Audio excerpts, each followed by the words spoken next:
Sonal अन्नपूर्णाच kitchen मध्ये आपल्या सर्वांचं खूप खूप स्वागत। आज आपण एक छानशी अशी भाजी बघणार आहोत, श्रावण घेवड्याची किंवा फरसबीची भाजी।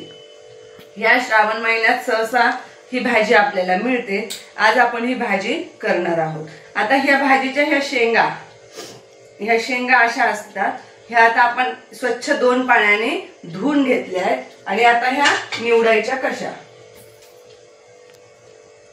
आता हे असे देठ काढून घ्यायचे दोन्ही साइडचे आणि ह्या शेंगाचे असे आपण चवळीच्या शेंगाचे जसे तुकडे करतो तसे तुकडे हव्या त्या साइज मध्ये करून घेतले तरी चालेल, पण मी असे छान चवळीच्या साइज मध्ये करते। आणि हे जर तुम्हाला वेळ खाऊ वाटत असेल तर तुम्ही कैचीने सुद्धा हे कट करू शकतात।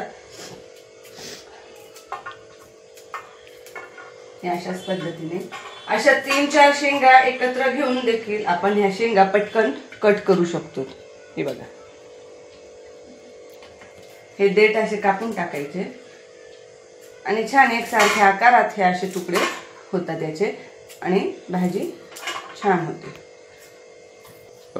अशा पद्धतीने आपण ह्या सगळ्या शेंगांचे तुकडे किंवा ह्या शेंगा आपण मोडून घेणार आहोत। या जवळपास अंदाजे 1/2 किलो ह्या शेंगा आहेत। आता आपल्या ह्या शेंगा अशा निवडून आपण घेतल्यात छान एकसारख्या आकारामध्ये। त्याच्यासोबतच मी इथं एक बटाटा सोलून अशा चौकोनी थोड्या मोठ्या अशा फोडी करून घेतल्या। इथं कढईमध्ये आता आपण तेल तापत ठेवलंय, तेल छान गरम झालंय। ह्या फरसबी आणि बटाटा आपण याच्यामध्ये 1-2 ते 3 मिनिटांसाठी परतून घेणार आहोत। शेंगा परतून होत आहेत तोवर आपण आता इथे आपला मसाला वाटून घेऊया।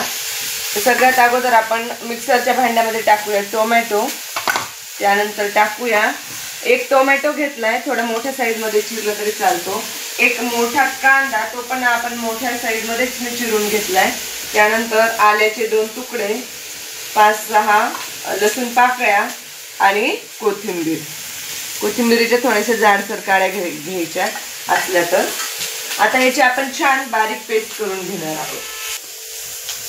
आणि बघा, ही अशी आपली पेस्ट छान वाटून झालेली आहे। आता ह्या शेंगा पण आपल्या छान 1-2-3 मिनिटं आपण परतून घेतल्यात। आता ह्या एका भांड्यामध्ये आपण काढून घेऊया। आता आपण इथं ते 1.5 पळी तेल गरम करायला ठेवलंय। तेल आपलं गरम झालंय, त्यामध्ये टाकूया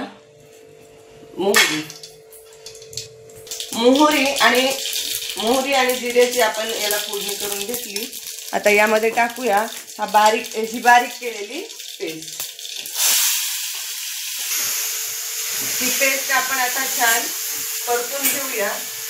छान आपल्याला याला तेल सुटेपर्यंत परतून घ्यायचंय, कारण आपण यामध्ये कच्चा कांदा वापरलेला आहे, टोमॅटो कच्चा घेतलाय, आपण त्या गोष्टी भाजून घेतल्या नाही, त्यामुळं तिला छान तेल सुटेपर्यंत आपल्याला परतून घ्यायचंय। हे आपली पेस्ट छान परतल्या गेली। आता यामध्ये आपण मसाले टाकून घेऊया। 1 अर्धा चमचा हळद, 1 चमचा लाल तिखट, 1 चमचा गरम मसाला आणि 1 चमचा धनेपूड। हे आपण टाकून घेऊ आणि याला 2 ते 3 मिनिट आपण हे मसाले यामध्ये परतून घेऊया। आता या भाजीला आपण बघू शकता, या मसाल्याला तेल छान सुटलंय। आता यामध्ये आपल्याला या स्टेजला काय करायचंय तर 2 चमचे आपल्याला ताजं दही यामध्ये घालायचंय। आंबट दही घालायचं नाही, एकदम ताजं दही 2 ते 3 चमचे आपल्याला यामध्ये घालायचंय आणि याला 1-2 मिनिट परत छान परतून घ्यायचंय। आता यामध्ये आपण हे फरसबी आणि बटाट्याच्या फोडी टाकून याला एकत्र छान मिक्स करून घेऊया। आता यामध्ये आपण टाकून घेऊया चवीनुसार मीठ आणि यामध्ये आपण आता टाकणार आहोत, इथं मी साईडला गरम पाणी करायला ठेवलं होतं।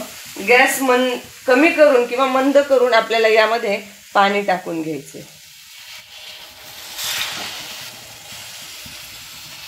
पाणी मी नेहमीच सांगत असते की मसाल्यांच्या भाज्या ज्यावेळेस आपण बनवतो त्यावेळेस पाणी गरम वापरायचं किंवा कोमट वापरायचं, अगदी खूप गरम पण नाही, पण थोडंसं कोमट पाणी आपल्याला त्याला वापरायचंय. म्हणजे भाजीची जी तरी आहे किंवा जो लेअर येणार आहे तरीचा तेलाचा तो जाणार नाही, म्हणून आपल्याला नेहमी कोमट पाणीच आपल्याला अशा भाज्यांसाठी वापरायचंय. आता झाकण ठेवून आपल्याला ही भाजी थोड्या वेळ तिला एक उकळी आणून द्यायची. भाजीला पाणी तुम्हाला भाजी किती घट्ट किंवा किती रस्सा पाहिजे त्यानुसार तुम्ही त्यामध्ये पाणी ऍड करू शकतो. तुम्हाला जर माझे व्हिडिओ आवडत असतील तर माझ्या चॅनलला तुम्ही नक्कीच सबस्क्राईब करा, शेअर करा आणि लाईक करा.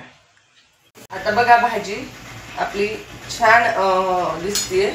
आता ह्या स्टेजला आपण यामध्ये टाकणार आहोत 1 चमचा कसुरी मेथी बारीक कुस्करून आपण यामध्ये टाकूया.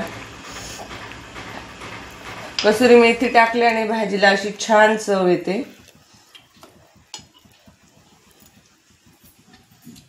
अशा पद्धतीने आपली भाजी ही छान तयार झाली आहे. गरम गरम भाकरी किंवा पोळी सोबत ही भाजी खायला आणि मुलं सुद्धा आपली मुलं खूप आवडीने ही भाजी खातील. परत भेटूया अशा एका छानशा नवीन व्हिडिओ सहित, रेसिपी सहित. धन्यवाद.